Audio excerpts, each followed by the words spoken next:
My client Reuben Brooks actualized his dream life applying mental alchemy. He now earns over $150,000 a month. When I was in San Diego last week, we captured a conversation of his process and how he goes about doing things. And this video is almost 2 hours long, but I guarantee you that there are many nuances that haven't been discussed before, which these kinds of conversations tend to reveal. So grab a note-taking device, as this video is packed with practical wisdom end to end.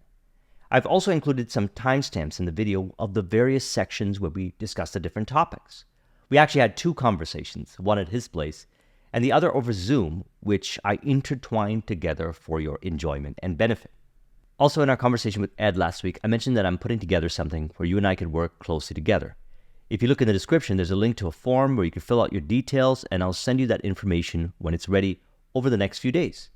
So thank you, everybody who joined the list. I appreciate you. I'm looking forward to working with each and every one of you. And so now enjoy today's conversation.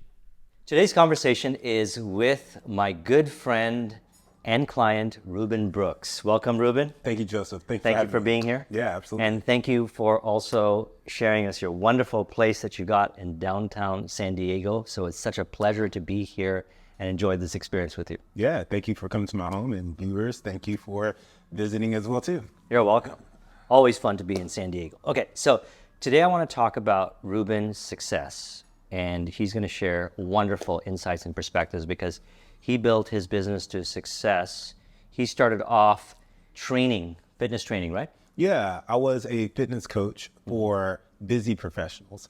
So if you were if you worked at home or worked remote or worked in an office, I would train you and create a nutrition plan and a fitness program for you so you can do remotely as well and scale that business successfully. So he built that business success, and then after that, you started helping fitness professionals build businesses as well, right? Yeah. So after I've had success with my own company, I scaled my fitness coaching company to $20,000 per month, $20,000 per month, had massive success with it. Then I transitioned and I thought to myself, if I can do this for myself, I can also help other fitness professionals who are on the same journey get results too, because I know I've had so many challenges on my journey. So I was like, why not just help other fitness professionals do the same thing? If I made 20K, I can at least teach them how to make 10K per month. Yes, and that can radically transform someone's life, making $20,000 a month. So you were able to do this.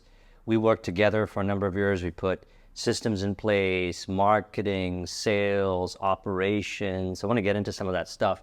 When we started working together, there was this big theme of imagining others ideally. So around that time, I started making content talking about imagining others ideally. And so when Reuben appeared and he reached out to me from having watched my videos, and he didn't even know what I looked like or what I was doing, but he knew I had the business building background. So he reached out to me. We'll get into that story in a moment. And then he said, my business is fluctuating. I'm having challenges and I felt that it was a great opportunity to apply to a higher degree what we've been discussing of imagining others ideally. So all throughout our process, I focused exclusively on that. And it's so powerful because here you are, transformed. He built his business to success with his fitness business, and now he's built his business to success coaching entrepreneurs or business owners that are fitness professionals. And so would you like to share the numbers with that if you feel comfortable to do so as well? Yeah, so I first scaled my fitness business to around $20,000 a month as a solo entrepreneur. I then took a lateral step and then started helping fitness coaches do the same thing that I achieved. Now, on that journey, I've been able to scale my business coaching for fitness coaching upwards to over $150,000 a month. We've had months that are a little bit higher. We have months that are a little bit lower, but the average medium is around that. So a key was to imagine others ideally, and then also help others with my business building experience on the journey to actualizing their success. Now, you do this also with your clients, right? Yes, I do. Could you share with us your way of doing both, imagining others ideally and then also contributing based on your experience on the journey to actualizing their success? Yeah, well, when we have a coach that comes into our coaching program, when they first join, their big vision for themselves is to hit their goal. What we offer in our coaching program is to take fitness coaches to 10K months within 6 months or less, or we continue to work with them until they get there, That's a right? wonderful proposition. Isn't that cool? Right? I give them an offer so good that they can't turn down, right? I'm going to continue to work with you until you get there. So with that even said, I see them at the end of the journey anyways, because that's our promise to them. So as soon as somebody joins the coaching program, or even if they don't, even if they have speculation, whatever their vision is, my goal is to see all the coaches at 10K per month online. Wonderful. That's wonderful. So what happens on the journey to actualizing? Oh man, ups and downs. It's a roller coaster, just a little bit, just a little bit. And it really depends on where you are in your business and how seasoned you are as a professional as well. Because some people may come into the coaching program and only need to learn one thing. That one thing instantly transforms their business to 10K months, right? Other people, they may be a beginner and they need to learn multiple things. But once they understand those multiple things and add layers of complexity to those multiple things, they get it. Right. So it really depends on the person and their experience level. But sometimes it's up and downs because we also have to navigate through beliefs. Some people may want the 10K, but they don't believe that they can actually have it just yet. So you have the systems, the process, the tools, the principles. How much do you say that beliefs play a role in implementation towards actualizing the vision? Beliefs are extremely important, but what I would say that's even more important that aids your beliefs is the implementation of the process. Because the more you implement, the stronger the belief goes or it becomes because you actually see things come to fruition. Do you ever work with somebody that maybe it might at times be flipped the other way, where they may have such a limiting belief identification to, let's say, sales or marketing, in which you have a conversation with them and then they release identification to that belief and then they're able to do the implementation? You know what? You helped me out a lot with this and navigating to see where someone is. So, yes, we have conversations with that as well because it's really important to see where the individual is coming from. Because from a coach's perspective, that's your ground level, right? When you see somebody that comes into the coaching program and they're stating their limiting beliefs, now you can see where they're at in the journey and say, okay, well, once we get over this belief, well, we have a couple more steps and then you'll get to your goal, right? So it's almost like as if I can see where my clients are at on a map.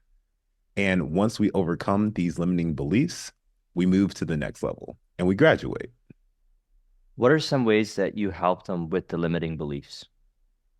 Yeah. Well, I asked them, what's your relationship to the thing, whatever that belief is? And I let them talk because as coaches, what we do the best at is hold space for our clients. Some may say that we're actually therapists for our clients, and the fitness coaches who are listening to this now will really understand because when coaches come to us or when our clients come to us, they really trust us and they trust us with sensitive information. And we use that information for ourselves to allow that client to get stronger, right? And it's only for the mere purpose of growth for that client. That's wonderful. Do you have an example of a story that you can share where this happened? You know what? Why don't I share the story about myself with you? Yes, please. Yeah, because I had a lot of limiting beliefs when I first started. One of them was making really big months in my business, right? Having 20K months. And I I just believe that it was complicated. There were so many moving parts and different elements. There was emailing campaigns, there was advertisements, there was organic marketing. There was the back end funnels, right? There was all these things. However, when you're my coach and you can see the game plan or the map rather, what you did with me is you took me through each step one by one until I got it. And it was really simple. And my belief that I overcame was it's not as hard as it really is. And everything is hard until it becomes easy. I just have to learn one thing at a time and then graduate to the next objection. That's wonderful. So because you know the steps to actualizing the vision, you're able to break it down and work with them step by step. If it's Yes. an implementation challenge, you help them with that. If it's a belief Mhm. challenge in relation to the implementation, you help them with that. And you're able to go at a pace where I would call it a flow-based way. Would you say that? I would say so. Something else that's coming up for me now, especially with the implementation part, is in the coaching space, there's a lot of people who can't stick with the diet, right? We give them a diet plan, they just can't stick with it. The same thing goes with business as well. I can give a plan and they just can't stick with it. When it comes to implementation, what I've realized over the journey is that every day is a new opportunity to try it again. Just keep going. Just don't give up. Just keep going. I love And as that. long as you commit to the long-term journey, the long vision, just try again the next day because it's a new opportunity too. Yes, that's wonderful. As I always say, now is where the power is. So you Mm. help them you bring them into the now Hmm. and say, well, if you didn't do it yesterday, that's fine. No shame and Hmm. condemnation. Now is where all the power is. They take a Hmm. step now. And through the repetition of doing that, they end up overcoming that belief, would you say? I would say so, but I would also say that there needs to be a framework around how you work. In the book Atomic Habits, there's this rule that he states, don't miss twice. And in relationship to my business, if you miss going to the gym one time, it's okay, right? Because things happen. But try not to miss twice. Try not to miss twice. And that rule in general has helped me out because that prevents me personally and my students from going down a downward spiral. Now we can catch it immediately and get back on track. That's the game. Get back on track, get back on track, get back on track until you stay on track, until you get to a point where you're so on track, you forget that you got off track before because now this is just your new path. And that's key because they could take a step in this direction, which is not ideal, and they can end up taking another step and another step and another step. But you catch them if they take a step, it's like no shame and condemnation. Take a Mm-hmm. step in the ideal direction. And if they take 5 steps in the ideal direction and take 1 step in the not so ideal direction, they're still further ahead. And they're able to Yes. recalibrate them again and again. And that's a wonderful service that you offer for others because I know in my journey, and I trust you've had this as well, is there have been times where you take many steps in the direction that is not ideal, and then you recalibrate back. Again, no shame and condemnation. Mm-hmm. If you can stay on the course in relation to your vision more so, then it becomes a habit. Yes, I would say that the vision is where everything starts because sometimes we can get distracted, sway this way, then try to get back on course, sway all the way this way, right? But you have to come back to the vision in the center. And that's for me personally. I come back to the vision because that's the primary focus. Would you say that a lot of the entrepreneurial journey is about optimization? It's all about optimization. All about it, right? It's all about So, optimization data. yes. I even got that terminology from you itself. But I would say that before optimizing, you need to be clear on the vision. Yes. And you have to be clear on the goal. Yes. And that goal should be bright and it should be clear. It should be specific. Yes. And that is the North Star. That's Yes. the overarching thing that you're going for. When you are at the bottom and you're trying to reach this vision, the next thing that you're doing, all you're trying to do is optimize so you can work your way up to the vision. You value the vision and optimization. And specifically, you're referring to having a vision. So you have a vision, your clients have a vision, and there's the optimization that occurs on the journey to actualizing the vision. So can we explore that in relation to the 6 areas of business? We have innovation, marketing, selling or sales. We've got finance, operations, and leadership. hmm Yeah. Which one would you like to explore first? Let's start with sales.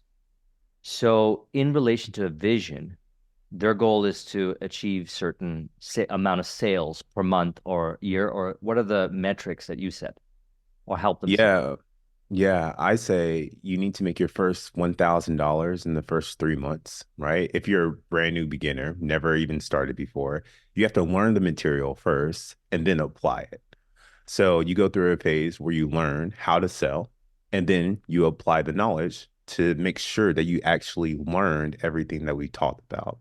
So there's learning and then there is applying the knowledge. And when it comes to sales, we say, okay, your first step is to sell, make your first $1,000. The next step is to make your first $5,000.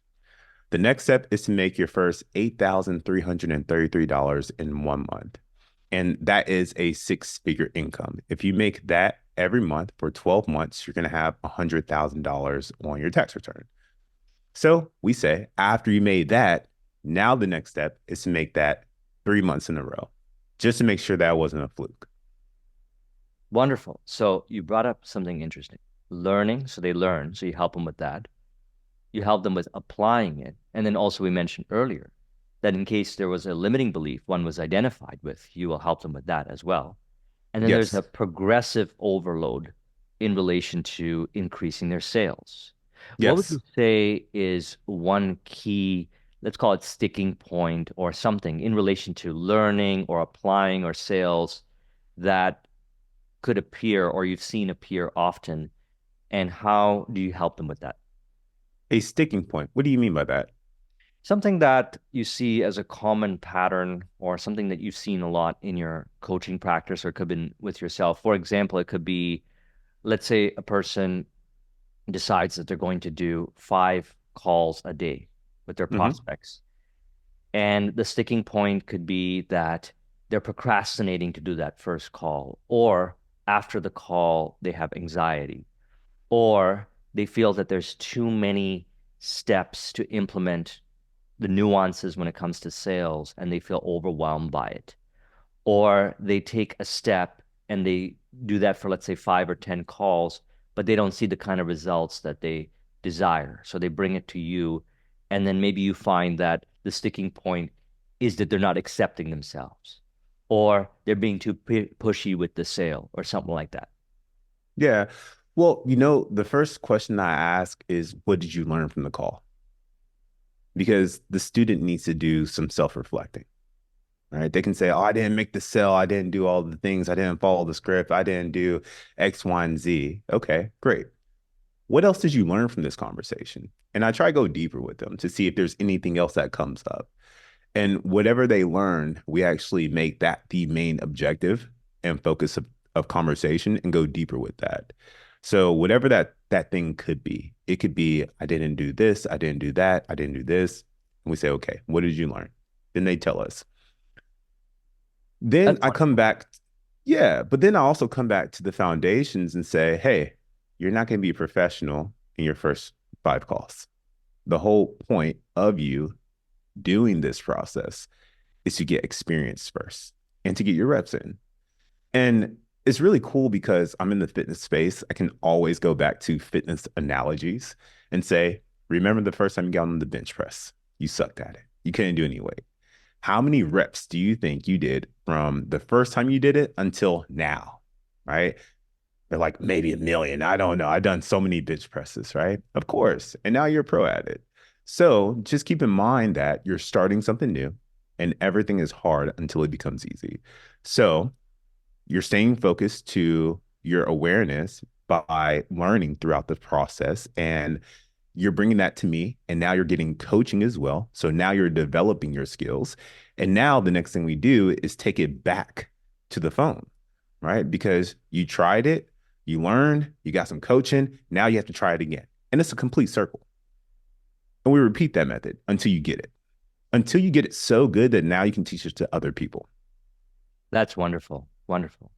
So let's get even more specific with regards to that. Let's say there was a sales objection that they have. What would be a sales objection or objection a prospect has to moving forward with a deal with one of your clients? An example that you can think of, and how did you help them overcome that? Or what did you say to them that they could, you say something that here's what you can say to them if they say that next time? Or do you say, let's explore as to why they would say something like that so that they can understand what's going on in the mind and the heart of the prospect and then work through it? How do you do that?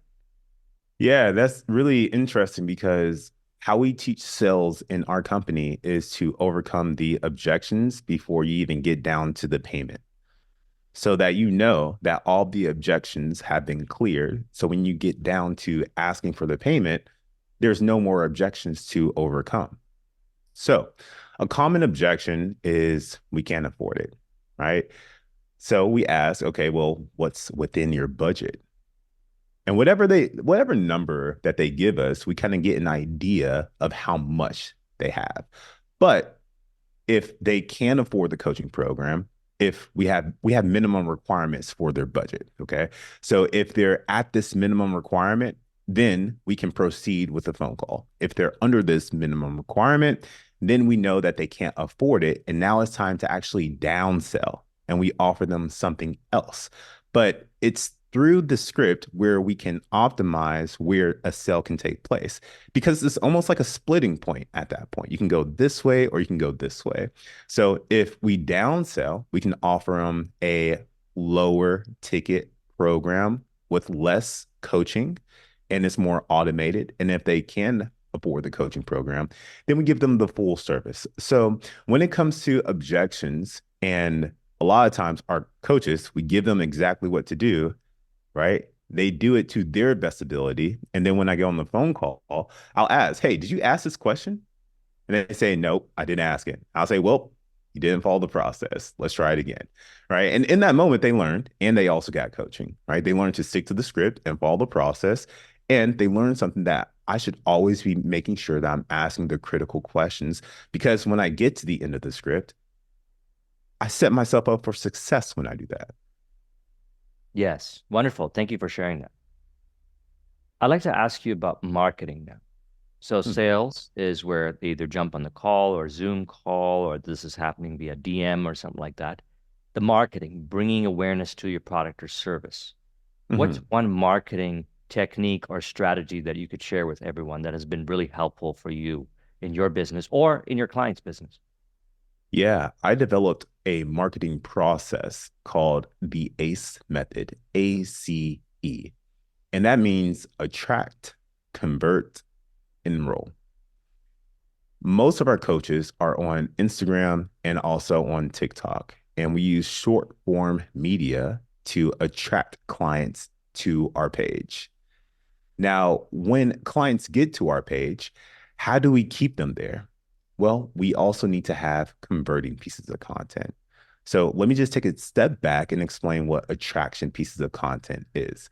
So attraction pieces of content is anything that gets awareness or exposure on your page, and it doesn't even have to be fitness related.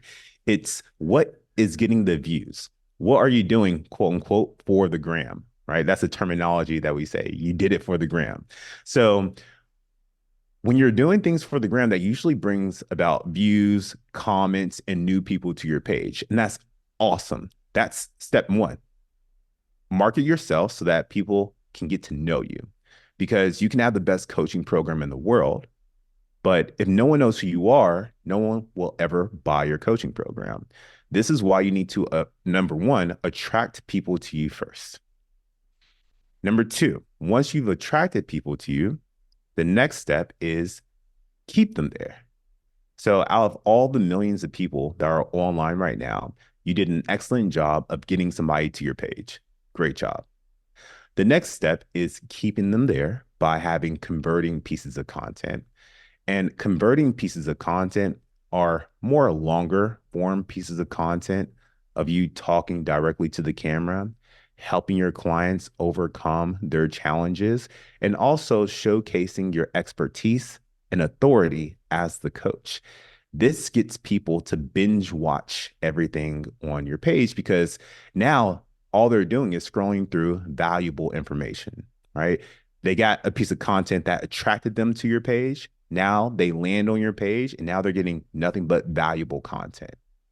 The last piece of content that you need on your page is called enrollment content. And this piece of content enrolls people into your business. So we got them to your page. They built trust with you by you helping them through converting pieces of content.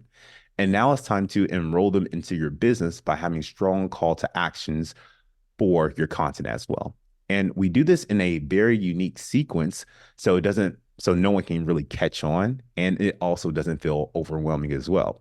And this is the marketing principle that I developed called the ACE method: attract, convert, and enroll. That is wonderful. Thank you for sharing that. Yeah, absolutely. So I would like to go now into operations. So Mhm. this is where we get into fulfillment, providing the service for the client, internal operations. So what have you learned, one key insight that you've learned from building your business to success, working with your clients, both your fitness business, your consulting practice, working with clients, an operational key that will be very helpful for others? The best operational key is developing systems for your business. Systems meaning saving yourself time, energy, and money. Right. That's When wonderful. I Yeah, when I first saw that, I was like, oh, that's cool. That's cool. Saving yourself time, energy, and money. Systems. So I figured out, where can I put systems in my business where I could save myself time, energy, and money? That's the onboarding process. That's a follow-up process. That's the process where we need to reach out to a client again to resell them into the coaching program, et cetera. Right. So all of these systems I put in my business to help the business flow easily. And that's something that I would recommend for all businesses. Develop systems in your business so it can help you and you leverage the system. That's wonderful. Putting a system and a process in place saves you time, energy, resources, which you could reallocate to growing your business. So, what is Yes. an example of a process that you put into place that was very helpful for you? Yeah. Well, email automation, text automation, chat automation are just a few on the front end of the business. When you reach out to me, it's actually a little bit is automated, but then it actually gets pinged to our company and we actually see every single message. After that, then we have a one-on-one dialogue. Another system that I would say, especially for fitness coaches, is once you understand the ACE method, now it's time to post content consistently. An easy system that anybody can use is scheduling out your content. So you batch create your content, and then you use a system like the auto scheduler to schedule out your content. And now you're not trying to create content every single day. You have a plan and it's doing the work for you. I found that a lot of people get stuck when it comes to actually hitting the post button. But if you have it go out automatically, you don't have to worry about that. There's no anxiety that comes up. The work is getting done without you having to lift a finger. That's the power of systems. That's wonderful. Thank you for mentioning that because I'm a fan of automation. I had an Mhm. automation background in corporate, my IT business, and so forth. And it really is like that. Once you set the system, the automation, and you brought up a key as well, which is you don't have to automate the whole process. There Mhm. are some components in which you're interacting with everyone, and in some components are automated as part of the process. That's wonderful. And Yeah. then what happens is that you do less work, physical work. You do less things. You lift less fingers, let's say, but the things get done, and it gets done uniform, precisely, and it contributes to actualizing your vision. Thank you for that. No problem. I want to add one more thing to that. A Please. challenge I see a lot is that people rush to automation too soon without understanding the process first. And what I mean by that is that we did the whole process manually first to optimize it to make sure it works. And then we put the system behind it. Yes, very precise. We can go really deep into that because I have a lot of fun with Good. the Yeah. process. I would like to speak a little bit more on, or I'd like to take it in a different direction. Yeah. innovation. So my view is that from the sales, marketing, and operations, you get innovation for within your business to operate your business more effectively, or innovation as in new products, services that can be offered to benefit others. Let's talk about innovation that is discovered as a result of sales, marketing, and delivering the service to your clients. What would be an Mm. innovative idea that you came up with? You brought it up. Thank you for that, the ACE method. What would be another one, an innovation that you came up with that contributed to growing your business? I believe innovation comes from the challenges your clients face and also really understanding your audience. And it comes from within innovation. So if we know that, then we look within so that we can better serve our clients and help them overcome their challenges. So it's what can I come up with? What can I create to better serve my audience? And whatever that thing is, then I'm going to innovate towards that. That's wonderful. So, yeah, the example I used earlier is the ACE method. Most coaches didn't have a marketing method. They didn't know how to post correctly to get the end result, which is a new client. So I came up with the method. I wanted to keep it simple and something easy to remember. And the thought process of ACE came up: attract, convert, and enroll.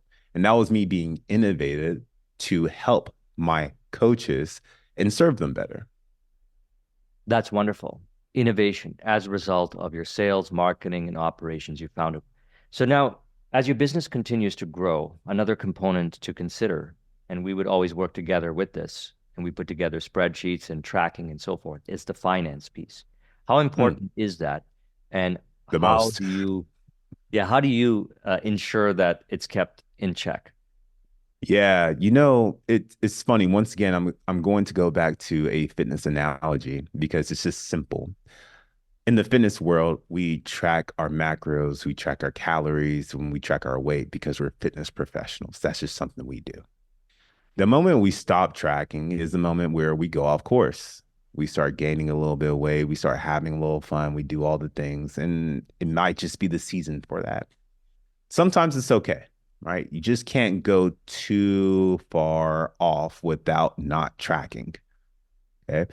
So if you don't track, you're going to find that you're up a couple of pounds. You're not as strong in the gym. Your energy levels are low.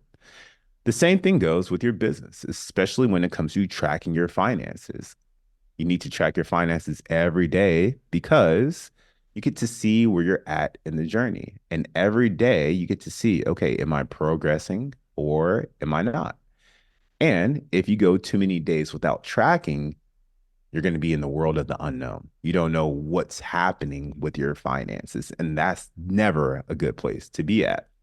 So when it comes to tracking, you track daily. You track or you track a couple of times throughout the week to keep your finger on the pulse of your finances. I personally track 3 times a week, but I have a key day on Monday where I do an extensive tracking report where I do track my crypto, I track my stocks, I track my credit card, I track everything. But then throughout the week, I do a light track just to see where I'm at. What is a number that you track that you believe would be ideal for all fitness professionals, entrepreneurs in general to track? Yeah, well, I would say number one, you need to have a vision first or whatever number you're trying to reach. You need to have a goal, right? The whole point of tracking is to be able to get to a certain goal or maintain, right? So I would say start with the goal, then you have to see where you're currently at, and then you continue to track and see how your progress is towards that goal. So a number that everyone could track is their bank account, just in general. Just track how much money you have in your checking account and track how much money you're spending and how much money is being deposited. If you are spending more than money is being deposited, then you will be in the red. And that's just simple mathematics, right? So tracking your bank account and your numbers is the most important. I would say this is kind of going off on a side tangent, but once you learn how to make money, then the next point or part is to reinvest back into your business so that you can make more. And it's a cyclical thing. Wonderful, wonderful. And I had put together that finance spreadsheet, which I share in my Yeah, entrepreneurial program. That was very helpful for you. And then you that's so good, customize by the it. way. Oh, I'm glad you like it. And Yeah. we worked together with it, and it produced results. So Hmm. it's quite simple, straightforward, yet it produces results. We don't have to get too complicated. Yet after a period of time, you customize and continue to build accordingly. And Yeah, Joseph, let me say something on that because sure. your tracking finance spreadsheet, I had came back to it multiple times because I got off track with not tracking, right? So it's one of those things where I went this way, then went off this way, and I always had to come back to the principle, which is the fundamentals you need to track. You need to track, or else you're just going to go off track if you're not tracking. So there's been months where, or it's been a span of time where I would start strong and then get off course and stop and now I had to get back on, right? And now I have to make up for lost time, etc. But I will say that anybody who's listening to this, everything's hard until it becomes easy. That was very hard for me because I wasn't such a numbers person at the beginning. I am now because as your entrepreneurship journey continues to grow and develop, you become more keen to numbers because you get to see the numbers increase. And that's the fun part. But at the beginning, I didn't have those numbers and my numbers were decreasing and they were in the red. So I definitely didn't enjoy looking at the numbers. However, once again, as I continue to track, I continue to track my progress. I continue to manage myself better. I I began to look at the numbers and then do certain decisions based off of the data. Wonderful, wonderful. So very helpful. Now, let's tie this all together with leadership because sales, marketing, innovation, finance, operation, personal experience, there's leadership of yourself, leadership of your team, leadership of your clients. How important is leadership, and what is a key insight when it comes to leadership that you help your clients with? As an entrepreneur and as a coach, you have to be able to lead yourself first. Lead yourself first. You have to participate in your own rescue first. And people can see that. Yeah. And the reason why is because if you lead yourself first, you will get some results. It's almost like going back to the fitness analogy. If you had a person that was really fit, they led themselves to get into the gym, to eat the food, and do the work. And that will also lead to them having a very fit body. And that will also lead to other people asking them, hey, how'd you get so shredded? Hey, what's your workout routine? Hey, what's X, Y, and Z? But that all came from the individual leading themselves first. That's a key insight. Lead yourself first in all things that you do. The leader goes first. You need to put yourself out there first and test things out because that's what leaders do. And even if you're fearful, even if you're afraid, you still move forward and test it out, try it out. And that's also becoming more familiar in the realm of uncertainty. And when you walk into that space and you're leading yourself and it's darkness or you don't know what's going to happen next, this actually strengthens yourself as a leader. And it also strengthens yourself to be able to walk forward and move forward in the realm of uncertainty as well. That is ideal.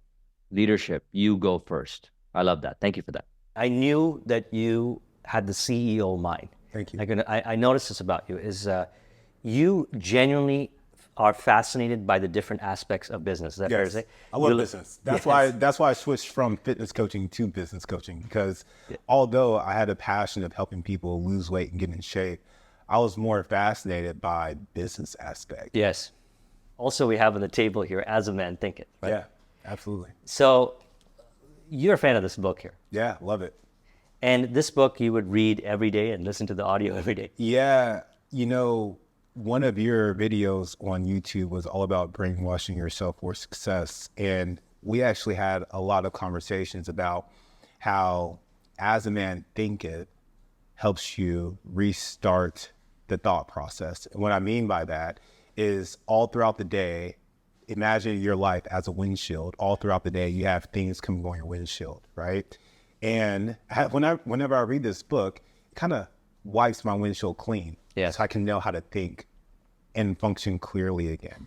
So whenever I come back to this book, it may not be every day. It could be an audio that I listen to while I work out. It could be just when I need some motivation for myself personally.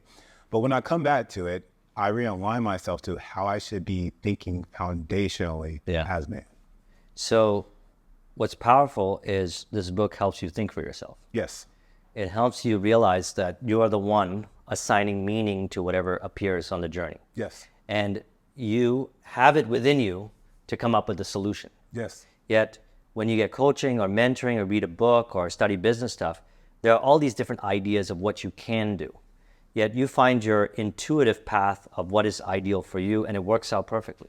Because you found a very specific model and his own formula, which he tested and implemented. And we would have conversations and explore, I said, what about this, what about that? And you end up doing the work, and then you optimize it all the way to success. Now, what that does is you develop your marketing skills, your sales skills, your leadership skills, your operational skills, because all the nuances, the finance skills. And then as we were going through the process, we would invest a little bit of time in each of those segments, and we would go, in let's say in circles, or we would invest a little bit of time in each, addressing each area, discussing each area. Mm-hmm. This was perfect for you because, let's say, he was someone that was only interested in doing the sales stuff. So he's still an entrepreneur.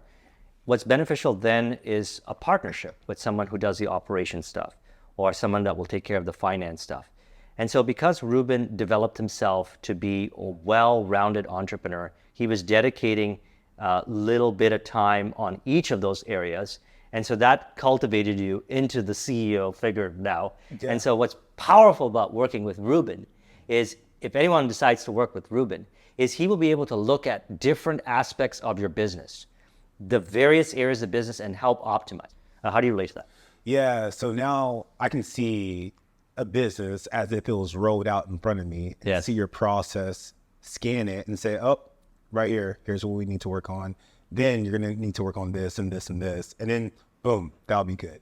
Now, masterful. The book, congratulations. Thank you. I appreciate that. No, you helped me, because one of your favorite quotes in terms of business is you need to keep your finger on the pulse of the business. Yes. Right. And if you know where your finger is on the pulse at throughout the whole system of the business, then you can look at different elements of the business, assess the data, then change it.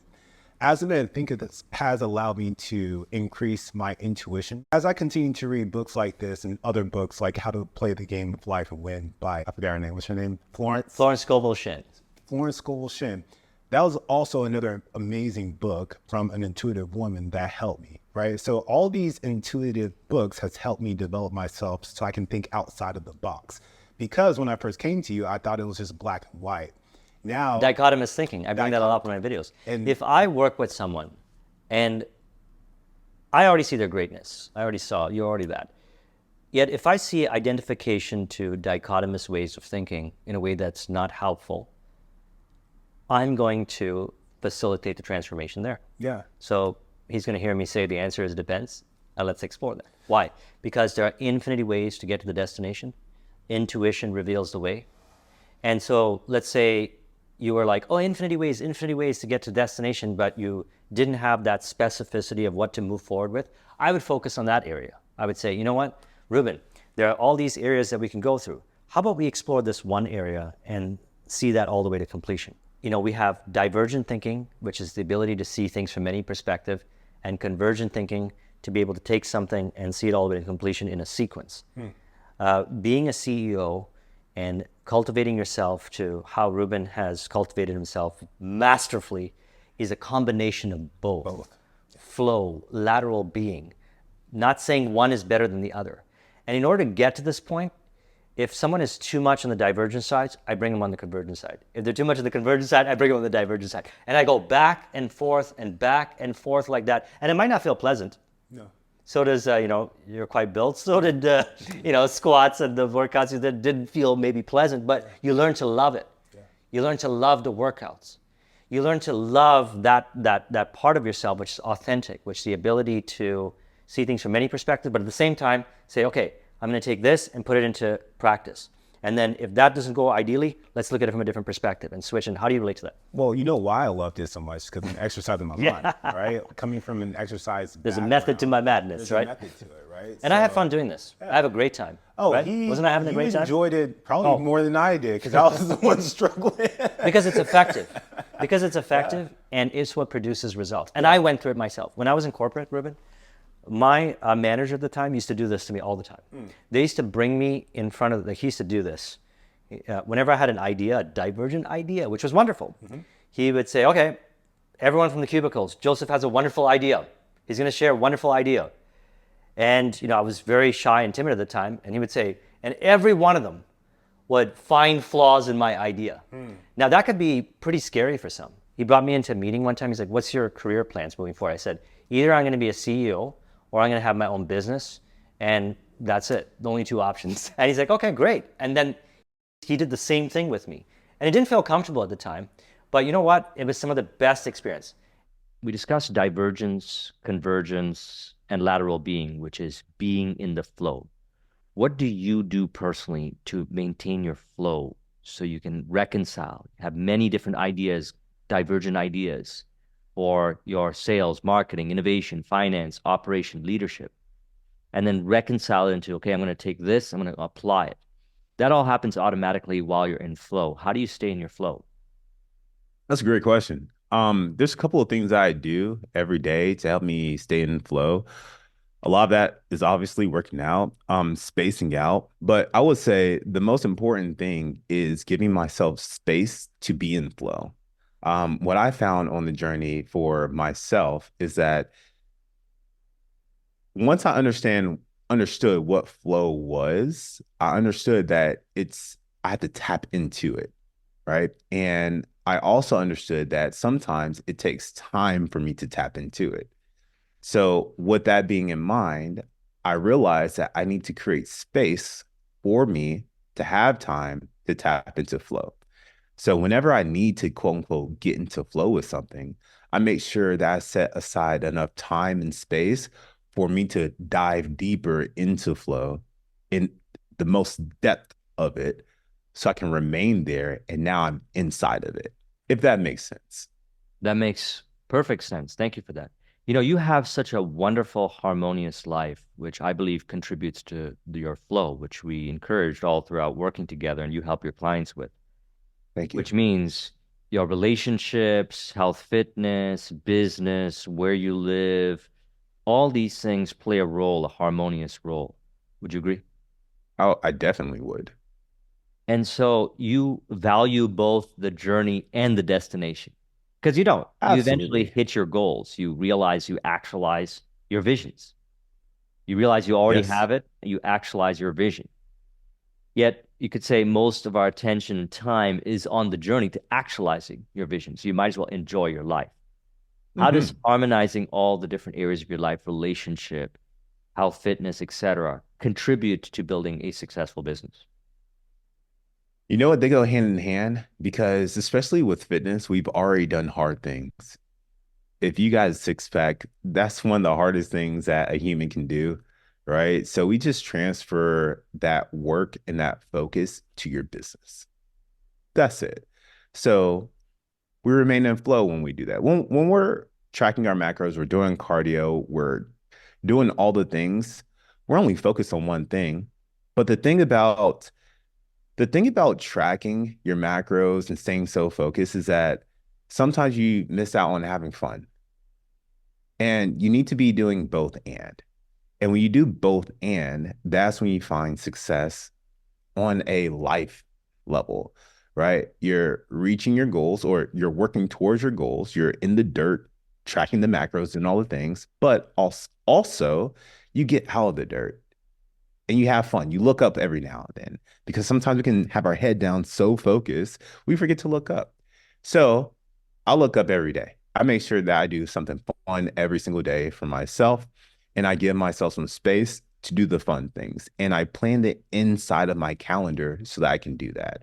I do boxing, which is fun. I just space out. Nothing else matters when I'm boxing because I'm boxing. I could get punched in the face, right? So nothing else matters. I try to, when I tap into flow, it's getting to the point where I'm so lost and consumed with it that I don't know what's going on outside of this one thing that I'm doing right now. Kind of like how what this conversation is like.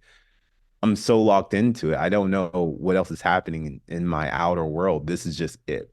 Flow-based So conversation. flow-based conversation. So when it comes to maintaining your flow and doing things in your daily routine that brings you flow, it's also what brings you joy, right? So like I said, I like boxing, I like training. You may not like that. Somebody listening to this may not like that. They might like painting. They might like just dancing in their room with some music on. Create the time and space for that to happen. Sometimes I'd put some music on, put these headphones on, and just dance and just have some fun by myself. And I'm just relaxing. And when I find that the more I relax, I'm more chill, the easier the ideas come. And when I'm ready to get back to work, I'm just locked in and things are just easy now. So it's almost like I tap into flow to recharge so that I can come back to work and be focused Wonderful. Thank you. and then stay in flow with work as well, right? Because the flow starts to transfer. How has your life transformed, not just in business, but your personal life, your relationship, Oh yeah. your health, fitness, how you relate with others, how you carry yourself? Because it was a holistic process. Yeah. I was aware of the different parts of overall, even though he had the vision very clearly of number goals, we also used to have a number of conversations of how it was related to all these areas of your life, which all those areas transformed. And you did it. Yeah. You're the one that, so how do you experience it? Because I viewed my life as a chess game. And I knew that when I get to the next level or a certain place on the chessboard, the pieces will shift. And Yes. I wanted to be put in a good position where I'm set up for success overall. Yes. Not just have one level of success in one area. Yes. So I know from other entrepreneurs who may have failed that, okay, once they start making money, this happens. Their health slips, their relationships start to fail, right? So when it comes to having this perfect quote unquote life, dream life, I actually learned from, what's his name? 4 Hour Work Week. Tim Ferriss. Tim Ferriss, yeah, that was one of my first entrepreneurship books I've read. Yeah. And he talked about lifestyle design. Yes. And that intrigued me to the idea of, okay, I can literally design my life exactly how I want it. Yes. And so when I got the idea of designing my life exactly how I want it, I started to search for people who had a similar life or had experience in entrepreneurship. And that's kind of how I found you. And then you are also biblically based on certain aspects. You are hermetic based in certain aspects, and you had all of these different aspects about you, which made you more well-rounded from other entrepreneurs. But once I figured out that I did want to design my life, I created that vision for myself, and everything else was optimization. Yeah. Right. So optimizing my workflow, optimizing my health, optimizing how I go about my day-to-day life, optimizing my business, even to get to the point where I'm at today, where we're making this much, I'm still optimizing. So I'm not in the business all day and being stressful. I talk to a lot of other entrepreneurs and they wish that they had my stress-free life because I can do whatever I want, whenever I want to a degree. Yes. Yes. And, I believe a large part of that was tapping into that intuition. Yeah. Because when you're connected with your intuition, you'll tend to not neglect other areas of your life because you know that they're all harmoniously related. It might be experienced as more challenging to consider the other areas and move forward than to, let's just say, focus on one thing and then afterwards focus on another thing. And I've had phases like that in my life. Yet I knew that you were going to be the one that was going to be able to embrace all of it. And it actually worked. Now, let me share something. You knew I was the one, right? From your perspective, because you held me to that standard. Yes. I always knew I was the one. Yes.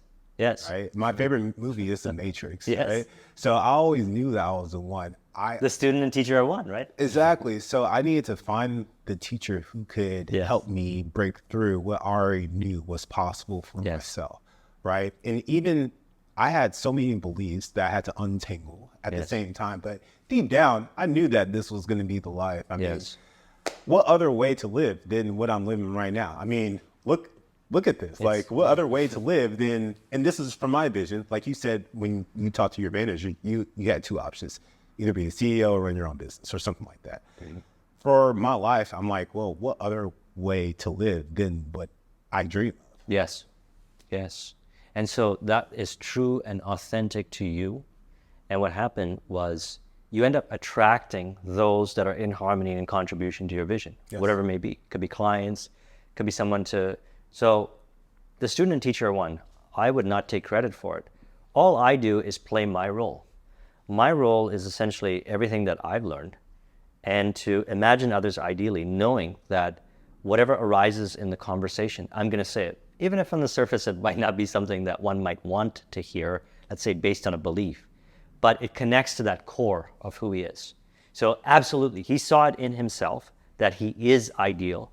And then everything arose in harmony as he continued to release the identification to those beliefs that are not authentic to that true way of being, which is, this is what this book is about here. Yeah. And what I would even say even further to that is I came to you and I saw a vision for myself, but you saw it even more heightened so, right? And even though you didn't hold me to that degree of it heightened, you can see the potential. Yes. Right?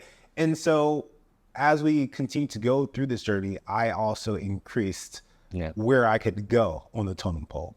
And the cool thing about this process is that now I do the same thing with my clients. Yes. Right? I'm so happy to hear that. Yeah. This is a blessing. And that's why you're so wonderful at what you do. Thank you. Because you've gone through the experience, you've produced the results, and you see that experience is ideal for you specifically.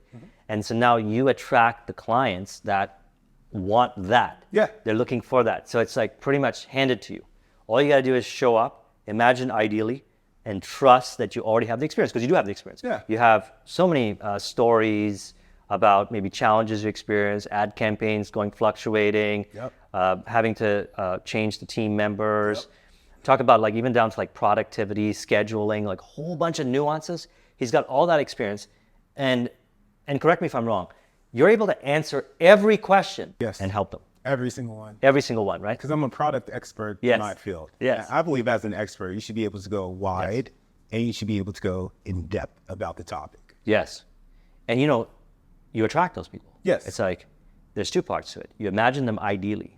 Each one of your clients, you see them as they are ideally within, in relation to their goal and their vision. And then you allow your expertise to flow. You say based on what shows up. It's like, in a way, improv, right? Yeah. Well, it's improv also because I remember that you told me, there's a story we had on a coaching call, and you told me, you were like, man, when I used to run my company, I used to get mad at my sales reps. And you're like, you know what? It might not be the best idea for me to get mad at them because they weren't doing what they were supposed to be doing. Let me actually take a step back and kind of analyze, okay, why are they doing this? And that's how I believe that you came up with going deeper and exploring what's happening with people. And that way you can find what's really happening at a core level. That's wonderful. You took the responsibility. As a leader, that's what we do. We take the responsibility. Even if it feels unpleasant, there's no cause outside here. These are all visible effects. And so there's only one cause within. And what are we relating to that one cause within? Be a belief, what we're imagining. And that one cause appears as manifested as the relationships, how we relate to others, how they relate to us. And so you did that. You said, you know what? I'm going to go within and see the relationship ideally. And then it changed, right? Yes. Wonderful. Please expand more on that. So going within, first off, I had to understand how I felt emotionally when I went within. And I had to be comfortable with the feelings I was feeling when I went within. Yes. The feelings of not being able to make it. Okay, that's just a feeling. All right, feel it, keep going, right? The feelings of not being like other people who I've seen hit success faster than me. All right, it's just a feeling. Go ahead. Self-acceptance. You're accepting yourself. Self-acceptance. Ed and I were talking about this journey of entrepreneurship is a journey of self-acceptance. Entrepreneurship is a catalyst that brings out the degree of self-acceptance, whether we accept ourselves to that degree or don't. And all the opportunities that are presented present us opportunities to reconcile, accept ourselves more so. So all these, let's say, beliefs were being released, and then you started to accept that you have the infinity power within you. There's no other power outside of you. Well, it's also that, and when I had to really look at my progress, I had to focus on what I was doing. So I was looking outside myself, looking for the validation, except for looking at my own results. So when I had to come, what it all comes down to is, what did Reuben do this week? And when I take a step back and turn around and look at all the work I did, did I do the work that was necessary to get the result? Or did I just feel those emotions and let those emotions take control over me and sit down, right? We know that you need to take action, right? It's through the quote unquote hard things that you'll find what you want. At the end of the journey, what you're really looking for is on the other side of what you're avoiding. For instance, if you're a bodybuilder and you say, oh man, you have a weak chest, right? You want to go in and start working the chest, right? You want to hone in on the weak areas to develop them so that you can be more well-rounded. Yes. So it takes you stepping back and be reflective as well. Yes, yes. That is key, the self-acceptance. Here's where we are now. Now is where all the power is. Here's what I'm going to do about it. What is the next move? And we don't really need to worry, and correct me if you see it a different way, but we don't need to worry about what's going to come up like later on. What's the next thing to do? You know, I'm going to do this. I'm going to go to the gym and I'm going to do this set and or like this many sets and I put this into my routine. And I'm going to show up every single week and do it for a period of time. And then from there, optimize. You know, so you accept first that reality is in appearance a certain way. And the same thing is with business, right? Yeah. And if your reality isn't where you want, just accept that. Like, it is what it is, right? But also at the same time, you have the power now, in this very moment, to do something differently. It's very apparent to me, and I trust everyone who's watching this. I'm very aware that you assume 100% responsibility for your life. Yeah. Oh, yeah. 100%. You also assume 100% responsibility for imagining your clients ideally, which includes that proposition you have for your clients to being there for them, however long it takes to actualizing their success. Yes. And also, as a result of imagining them ideally, allowing their greatness to reflect as the business success. How do you go about doing that? What would be one key? You shared many keys, but what's another one? To imagining them at their ideal success. So we imagine them ideally, and then we allow their greatness to reflect. And you assume full responsibility of that. You shared that you help them with their beliefs, the learning and applying. Is there anything else that you do? Yeah, you give them room to fail. Please explore. Let's explore that further. What do you mean? Yeah, because if I imagine you ideally and I see you hitting the 10K months and I give you the plan and I give you the roadmap, you have all the tools to become successful at that point. It's up to you to do the work and get the result. Sometimes life happens. Sometimes limiting beliefs happen. So even though you have the roadmap, now it's time for you to try things out and see what happens. 9 times out of 10, your first call isn't going to be good. It's going to be crappy and you will fail. And this is why you get coaching and we talk about what you learn. So what I found on the journey is that holding space for the client and for the student is the most important part, because we can't force them to post. We can't force them to eat the food. We can't force them to do all the things that we know if they just did it, they would be successful. So with that being said, we have to allow them to try it on their own, kind of like how kids ride a bike.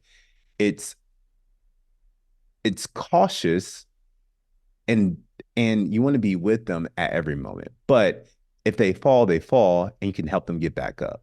And if they get back up and they bike and they pedal again, and they're going down the hill full speed, then you celebrate the wins with them, right? But all along, you're with the person and you can see them at the finish line. That's it. And you're just holding space, because at the end of it, the key factor is time. You have to learn what to do And even when you do everything right, there's still a time gap. So time still needs to take place so that you can go deeper into what you're learning and deeper into what you're doing. Yes. So you help others change their beliefs around the word falling as well as failure. They may have associated shame and condemnation to falling or failure, which is just Yeah. generating unnecessary resistance. So you help them with that. And so one of the things that I've discovered as a result of our conversation now, and I've gotten to know this about you over the years, but it's taken it to a whole nother level having this conversation. So I'm so glad that we chose to have this conversation. So thank you.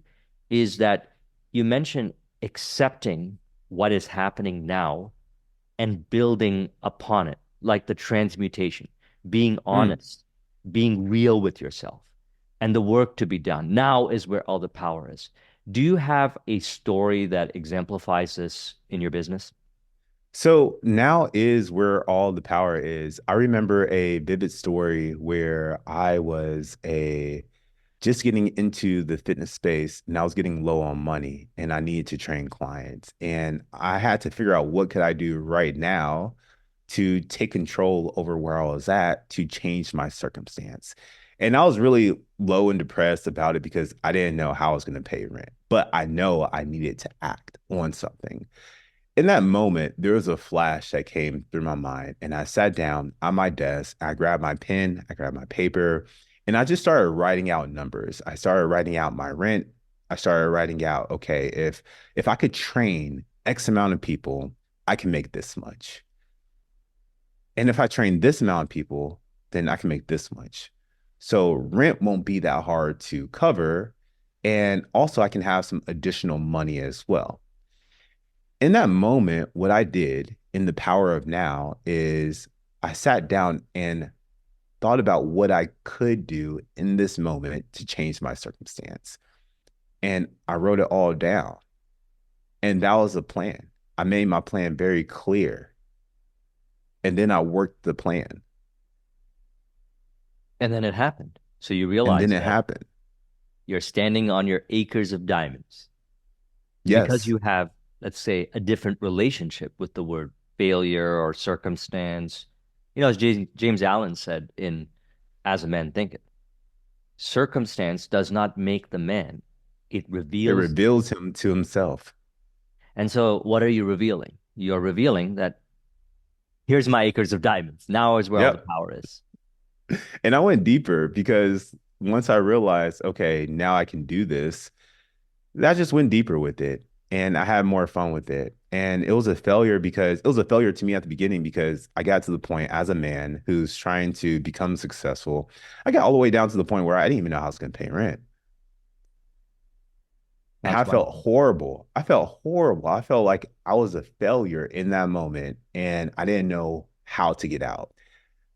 I was too egoic. I didn't want to ask for help and I was left to my own circumstances.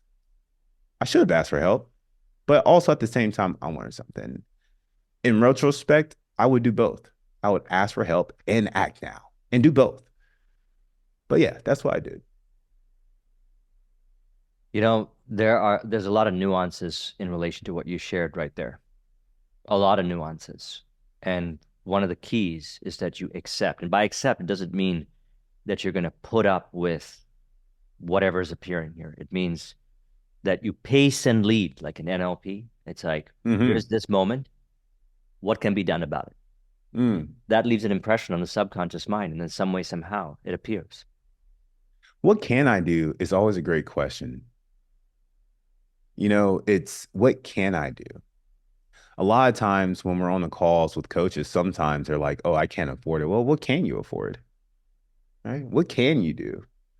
And that sparks innovation for them because now they're trying to overcome their own personal challenges.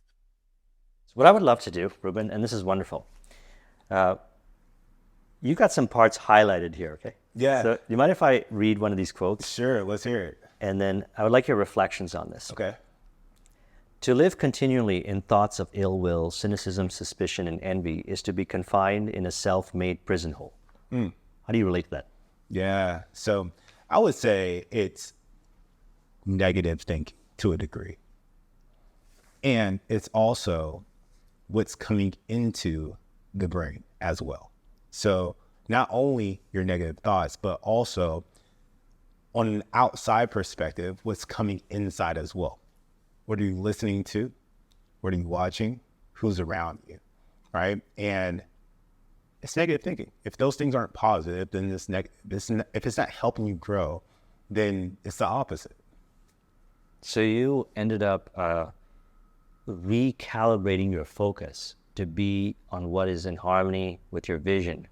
If something is not in harmony, you accept, okay, it doesn't feel like it's in harmony. What's a way to see it ideally? Is that what you were doing? You know, going through your material, you also led me to binge watch Bob Proctor as well. And in one of his old content on YouTube, he has this free course on YouTube. It's one of his old videos. Yeah. And he was on stage and he had this experiment and he had a water bottle that was dirty and he had some clean water, right? And it was a faucet, and he put the dirty water under the faucet, and it was a clear glass. So you can see the dirty water turn into clean water. And what he said is eventually all your thoughts, even though if they might not be 100% pure and positive, eventually, if you continue to go down this route, you can turn the muddiest water into pure thoughts and positive thoughts and cleaner thoughts. And so that always have resonated with me. So I made sure that, yes, positive thinking is very important. I would say the process is more important than positive thinking if you're aiming towards a goal, but positive thinking still is a huge factor. They play like a role with each other, right? There's 2 and 2. Because you can go about doing something from a state of stress and frustration, or you could do it from a place of calm or flow or ease. But what's the distinction? If you get it done, you get it done. Yeah. And that's the process, right? Well, and what I always recommend is getting it done ideally in a flow-based way. And that's what I had to change, right? Yes. Because at first it's frustrating. There's a lot of tension because this is the first time you're doing something like this. And so things may come up for you. Yes. The limiting beliefs may come up for you. All the things may come up for you. Yes. However, if you feel that in that moment and you can say, oh, this is actually the point where I feel the feel and do it anyways, right? Yeah. So what I actually say in my coaching program is that whenever you have these feelings, this is actually the point where you level up in the journey. This is the point where you get to develop the characteristics to become that person. So building a relationship with the emotions. In that moment, because you're transforming. You're literally harnessing power and you're evolving in that moment because you're not doing the same thing that you would have done previously. Sounds like transmutation to me. That's exactly what it is. Yes. And I love transmutation because, you know, I don't know what your background, well, we have spoken a bit about it, but there were probably times in your life where there was a lot of anger or frustration, and you were able to channel that energy, transmute it, not suppress or repress it, but rather transmute it. And you can transmute it by entering into a different state through your thoughts, right? Yeah. So that's very much related to you channel the energy towards like working out or doing something. And how you relate to it in your thoughts is how you experience your emotions as you're going about. Like you're going to do the thing anyways. There are steps that arise, as you know, that you took step by step every day to produce the level of success. Mm-hmm. And there are steps, you know, tomorrow you have your task list, or maybe you're off tomorrow, but tomorrow's Saturday. But you just show up and do those things, right? And you show up and do those things, and then you eventually get the results. And then also unexpected opportunities show up, you know, things happen unexpectedly that are in your favor. And so by maintaining your flow on there, what happens is the longevity piece. You actually end up being able to, let's say, do more. Like, for example, you did a whole day's work today, and you're recording right now. What time is it? It is 4:42. 5 o'clock. Yeah. And you still have a lot of energy. Yeah. Plus, you probably worked out today, right? I did. And I would say, and correct me if I'm wrong, it's because you maintain your flow. Yes. Yeah. Well, I try to find flow in everything that I do. Yes. And I found that based off of, you know, my studies with you as well. But I do want to just take one step back and talk about how the transmutation works. Yes. Exciting. That was a real skill that I had to develop. Yes. And I had to realize that I did develop that skill. Yes. And a master at it. I appreciate that. I would say I'm definitely getting a lot better because I realized that everything's energy. Yes. Right. And I don't know if you're in my mind, Reuben's a master. Thank So you. nothing can convince me otherwise. And I can see it more so every day, everywhere. Every time I show up, I've gotten together a number of times at your place. Every time we jump on a call, there's a higher degree of revelation of that mastery. But please talk about the transmutation. So what was your process? Well, when you say mastery, I would say that to be a master, you're able to take life lessons and apply it in your own unique perspective. And you get to learn a lesson from that. Yes. I really learned about transmutation one day when I was watching anime. Yes. Right. I was chilling at home and I was watching this anime. For those, the answer can appear anywhere. It can appear Wonderful. anywhere, right? And it was My Hero Academia. For Yes. those of you who know about anime, there's this character on there. His name was Power, right? And they were like, "How are you getting so strong? What's your technique?" And he was like, "I've learned how to turn my pain into power." Oh, I love that. I was like, "Oh shit, that's tight." So it was really cool because he was one of the strongest characters, but he's also experienced a lot of pain. And so he was able to harness that energy and transform it into power. And in that moment, I was like, okay, well, if pain is energy, right? I have some pain and frustration with not making what I want to be making, not being where I want to be at in life. Yeah. How can I harness that energy and turn it into my favor, right? Yes. And so that was in real time, me learning how transmutation works to a degree in a way where I could understand it through a cartoon, right? That's wonderful. So do you go through like a certain process when you feel an emotion, and then do you go through a certain process to transmute it? What's your way of doing it? Yeah. So this is funny. Or because emotions a certain way, because emotions are energy in motion. Mm-hmm. We assign via our labels to the emotion. This feels like this means this means that. With transmutation, you're assigning a conscious meaning to the emotional experience in which it's then experienced that way. It's propelling you in an ideal way forward. Is that fair to say? Yeah, well, I try to label my emotions first. And then once I understand what emotion it is, I then harness it. So would be fair to say that you understand what the emotion is revealing as to what you're believing, how you're seeing reality? Yes. That's okay. Yeah. So I just had this conversation on a team call earlier today. So one of my students was afraid about posting online, right? I was like, feel the fear, do it anyways, etc. I was just thinking about that book today. Yeah. It's so wonderful. What I also said is that fear can also charge you. It can launch you forward. If you feel the feeling of fear and you just sit in it for a second, what's gonna start happening? More than likely, you're gonna find a biological change. You might get a little sweaty. You might get a little tense, right? Because things are coming up for you. But in that moment, what you're really doing is you're charging up. Yes. You just harness all that energy and you can direct that energy and hone it to one specific thing. Yes. Right? And you can take off from there. So what I've found is that if I feel the emotion, I'll label it, sit in it for a second, see where I go. I follow it down. But then all I know is where I'm following that emotion, I'm also charging up at the same time. So when I'm ready, I literally spring back into action very quickly and rapidly. I get everything done that I need to get done. That's wonderful. So then how are you relating to the emotion after you say you charged it up, like you charge up? Then how is the emotion experienced as you're moving forward with the initiative? Yeah, so it's almost immediate. Yeah. There's no more fear in it once I'm taking action upon it. Yes. And I actually feel more confident after the action has been taken. And I've moved my rocks from a fearful bucket to a confidence bucket. And now my confidence bucket has increased. That is wonderful.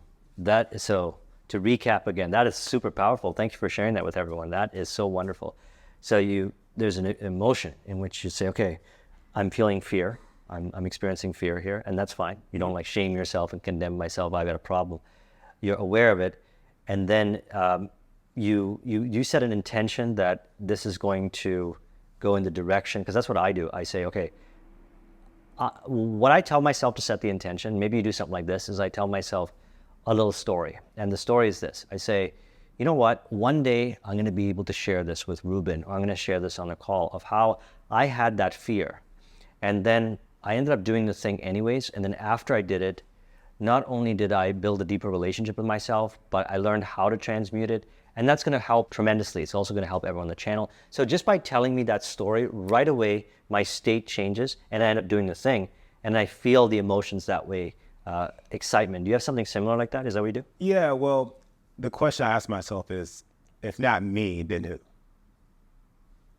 Yes. If I don't post online, who else is going to post online? Somebody else is going to post online and get my business, right? Yes. If I don't take the leap, somebody else is going to do it. So if not me, then who? It's no one else. It's going to be me. And I love that you are so excited when you just shared that, because that's a key right there.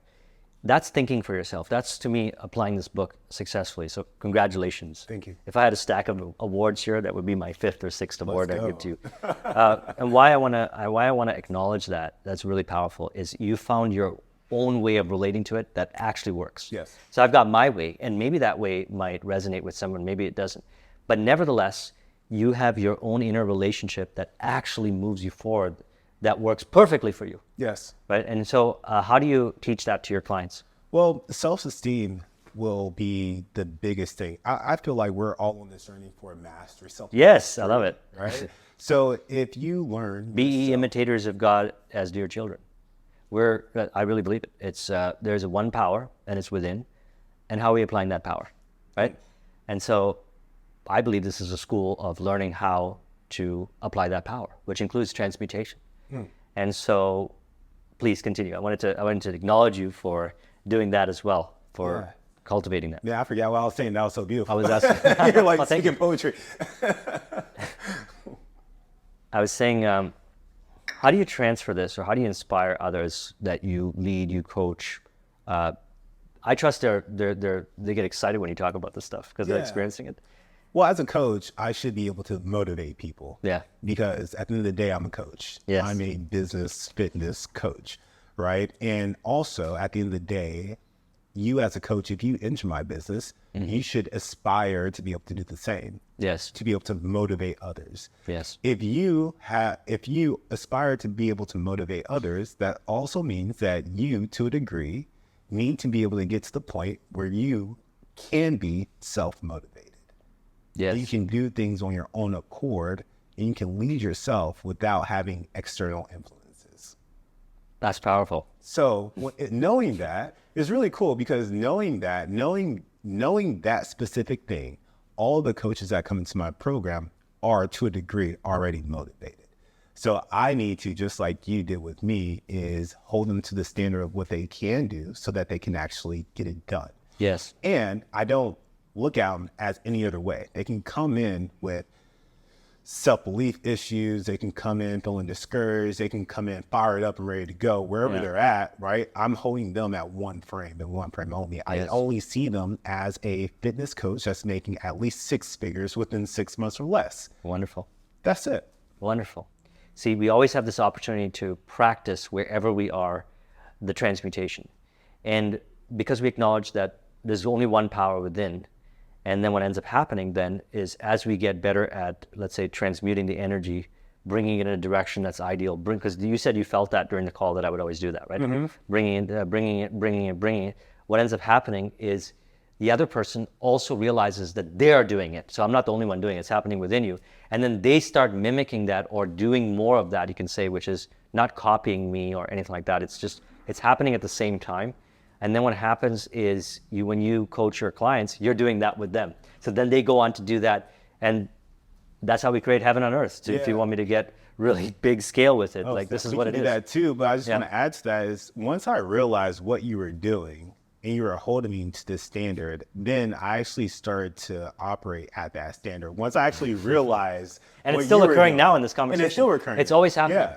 It's always happening, because what we're doing is we're directing the energy towards a purposeful outcome. He has a chapter on thought and purpose, right? Until thought is linked with purpose, there is no intelligent accomplishment. That's it. So we're taking the energy, which is always here, and we're directing it towards an outcome. Yes. And we keep doing that again and again. We have fun doing it. Yeah. It's flow. Like, we get charged up. You're getting more charged up. I get more charged up. That's what's fun, right? And this conversation is charging up. Right? I'm so big. It's the reps, That's right? It's getting the reps in. And also, when you understand, for everyone who's listening to this, understand the compound effect, Yes. right? Oh, I love You that. do the reps and then the compound effect starts to happen. Yeah. All of a sudden, we're here, right? All of a sudden, I'm this big. All of a sudden, you have X amount of clients, right? Yes. And it's really just doing the one thing every single day and you're Yes. getting better at it. That's just all it is. And then putting reps and time in between the space. So if you're just now starting, you can get to where you want to go. Yeah. Just understand that there is a time sequence of you doing the right things over a period of time, and then they compound. I would like to ask you about the compound effect.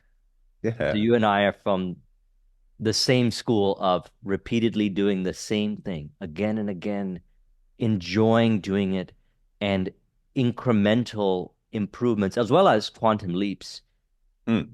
What would be an example of where you applied the compounding effect in your business and produced, we can say, gradual results, but then afterwards it looked exponential or maybe even exponential results by valuing the compound effect? I would say with my YouTube channel. So you also helped me out with this as well, just understanding YouTube to a deeper degree. But when I first started YouTube, and I also took a course on YouTube. So it was both. It was you kind of guiding me and also me taking the course as well and me applying both of the knowledges together to create what I created. And when it comes to the compound effect with YouTube, my first video was okay, but I also had a clear strategy of what I was doing at that point because I had the course and I also had you to walk me through some things. But it didn't take off immediately. So the challenge was create one video a week. That's all you gotta do. Just one video a week and stay focused on helping your clients get to their goal. And all my videos are educational based videos up until this point. Now I'm getting more into lifestyle, but all of my videos up until this point are education based. And I kept my clients first. And my only objective is to serve them. Every week I kept posting. Not all the videos popped off, but I just kept going. And over, I would say, a period of months or so, my videos became very popular in the online fitness space.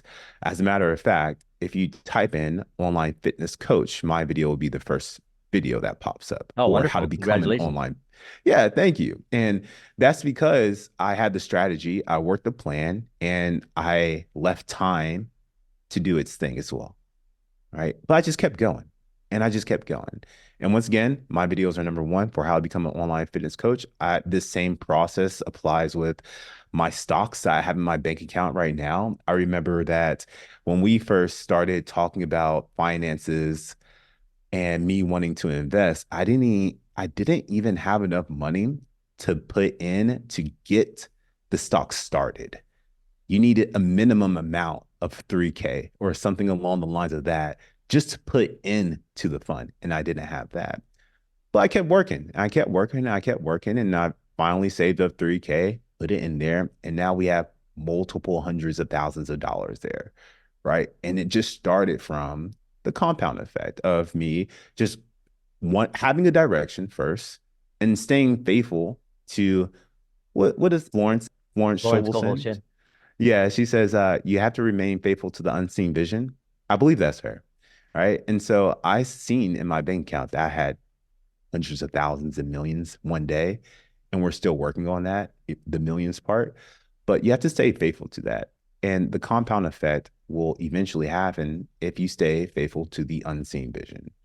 And you Yes. keep doing the work. You and I have spoken many times about this.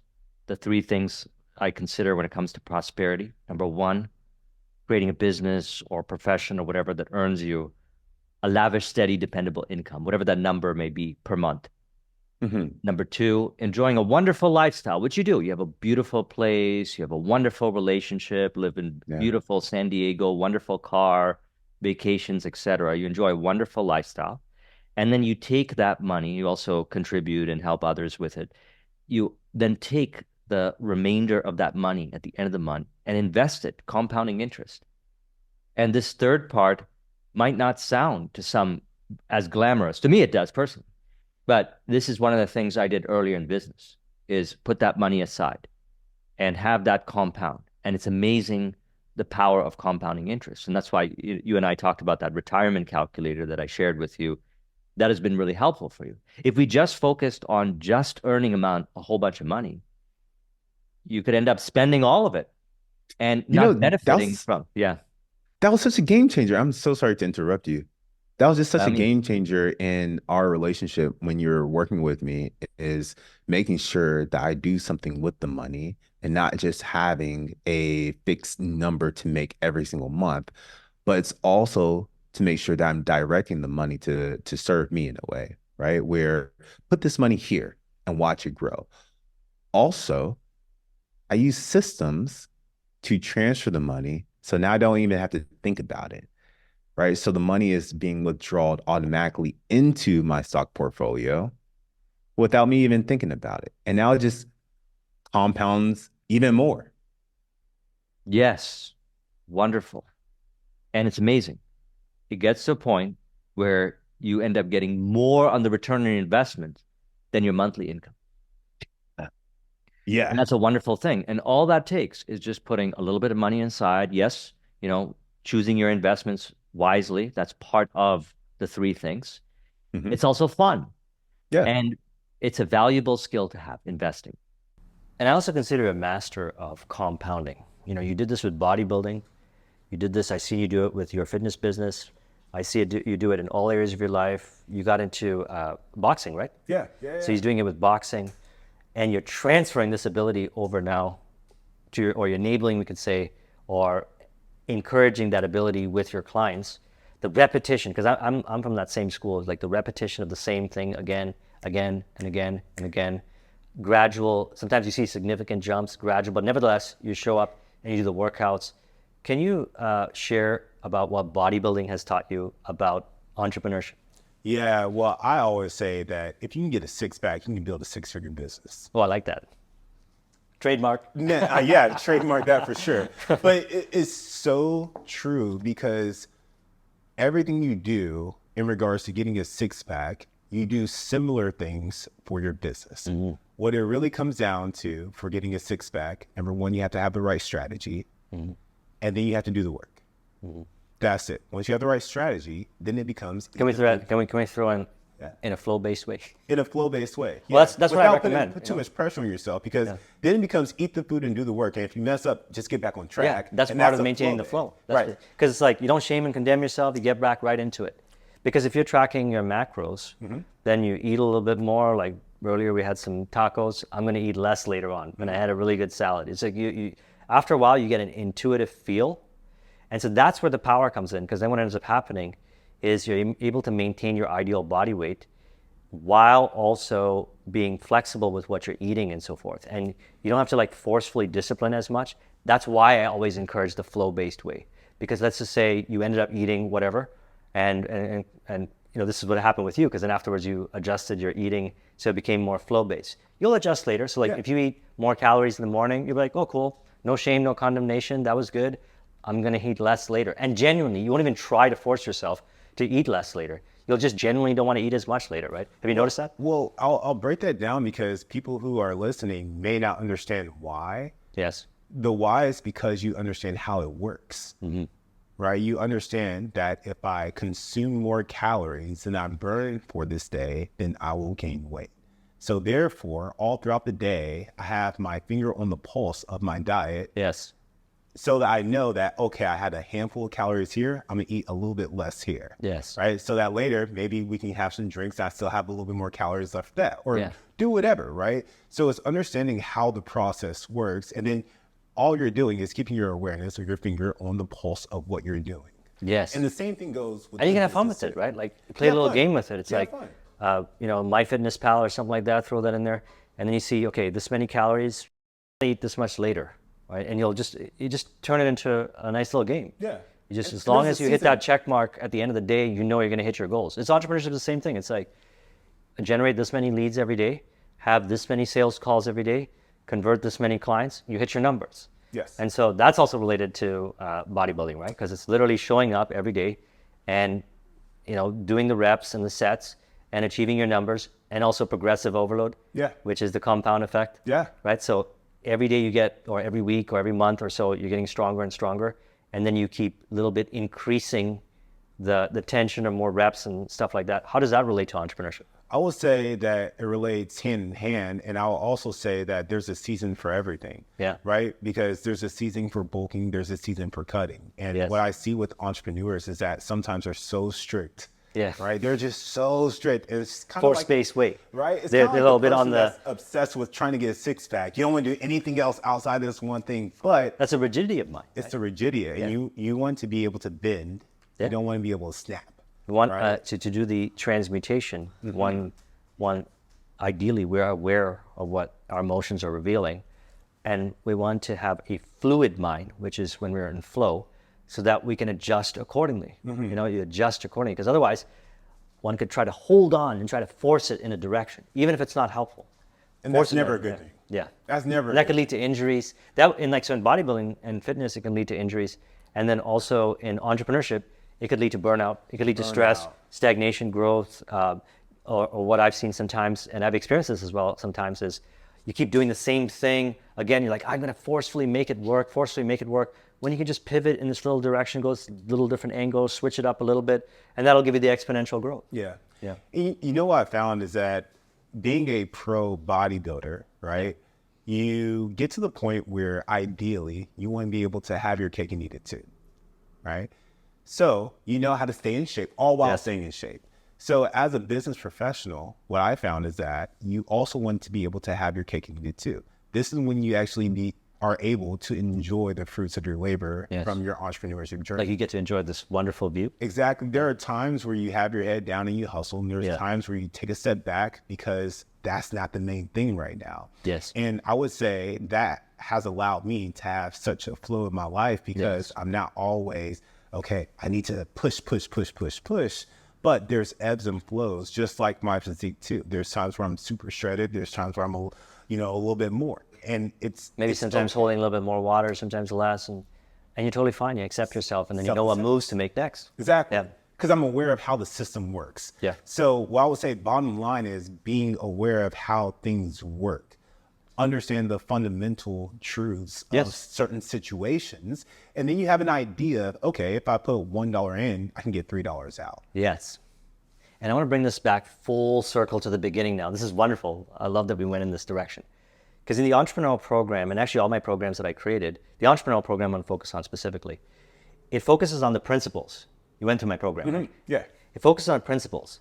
The techniques or what platform you use for marketing, those nuances you discover, like you're talking about the nuances you discover on the journey. You want to be open to it to get into those nuances.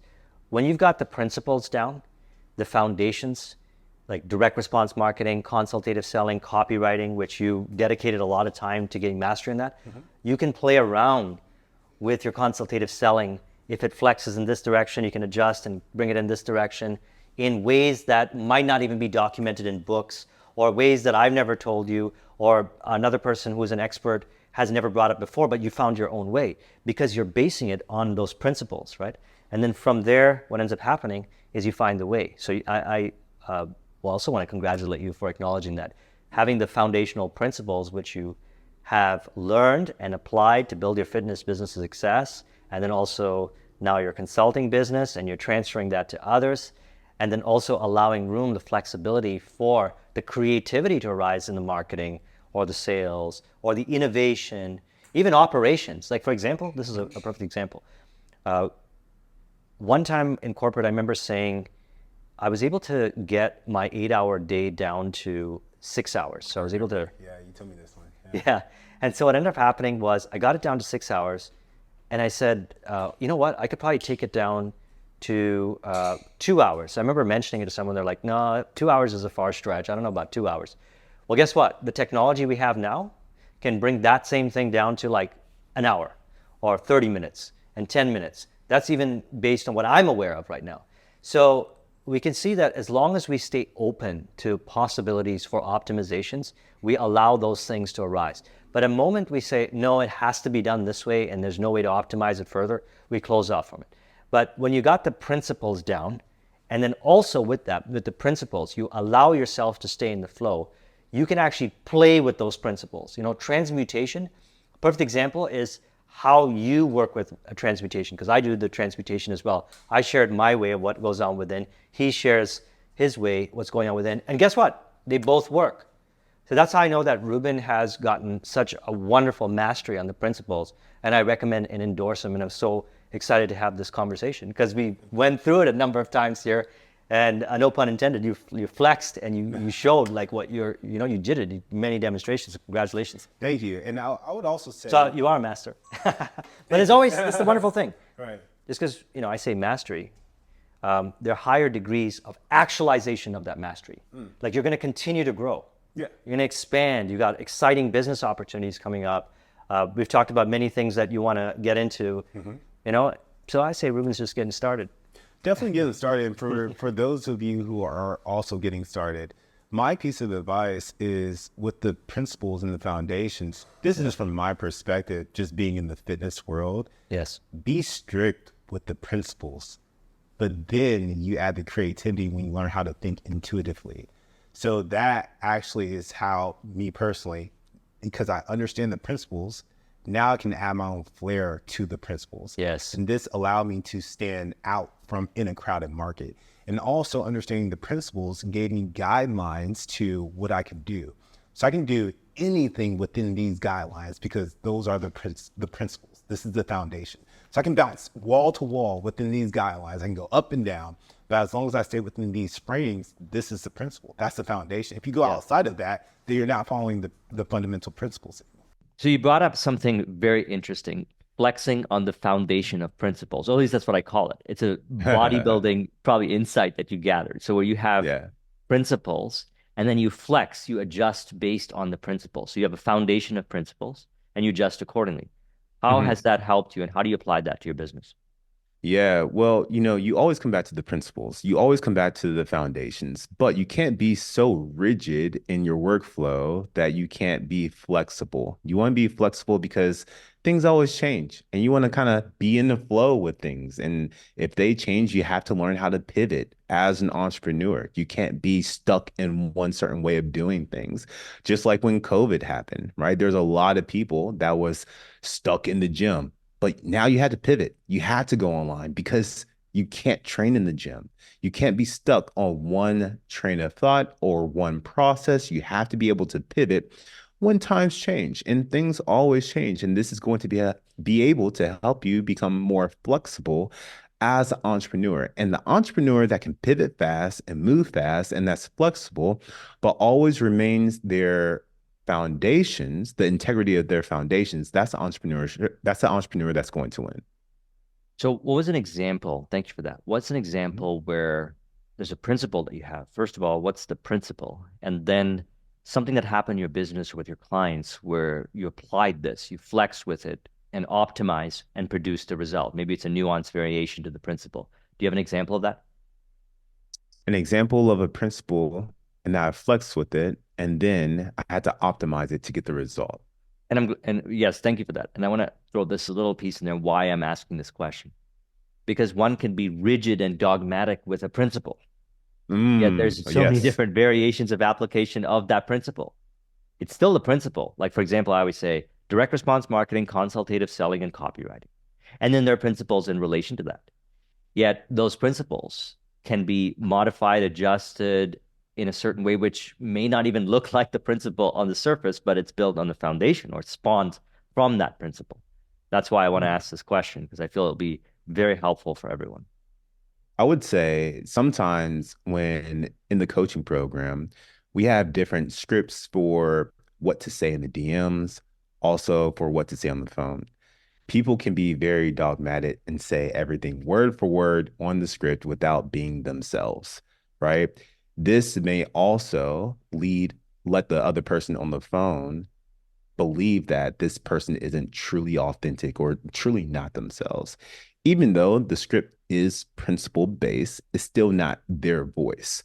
So you need to be flexible and also have your character and your authenticity shine through different elements of throughout the script, but you're still staying on script. Right? Because that's the principle, but you need to be flexible and add your own character in it as well. Yes, that is wonderful. You got a script, and maybe you get started with the script, get the ball rolling, and then you allow yourself to add your style, your variation of it. And then the conversions increase. Because those scripts were built on the foundation of modeling anyways. Yes. He was looking at a successful person who was producing really well, and they created a script. And that is a wonderful foundation to build. It's built on consultative. You look at that script, we can actually track it back to best practices of consultative selling. So even that is built on that foundation. And then there's variations to it. Thank you for that. Yeah. And if all you did was stick to the script, you'll still see results. Like you'll still have like 70%, you'll still see results because that's the foundation and that's the script, right? But being flexible and learning the trait of flexibility is going to help you become more of an expert because now you can catch the curveballs that come, right? Because you're flexible, you can pivot, you can change directions, and that allows you to be the professional. And this is why I like to watch a lot of fitness videos, and you're a professional in this space. We see basic compound movements, and then we see some fitness professionals having a variation to the exercise built on that foundation. And that variation works best for them. And they might not recommend that variation to their clients for whatever the reason. Right. Right. Yeah. Sometimes it might be too advanced for the individual, right? Because once again, it depends on where you're coming in. You may be very seasoned. You may be brand new. So I want to teach you the foundations first, and then we can add the layers of complexity to that. Thank you for that. And this is part of thinking for yourself.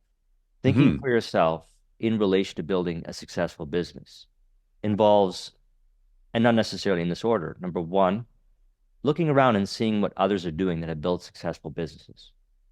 Trying out some of these things. It could be following a script, following the principles, see what happens, and then adjusting accordingly, listening to yourself and thinking for yourself, coming up with variations to the sales, marketing, innovation, operation, leadership, and finance.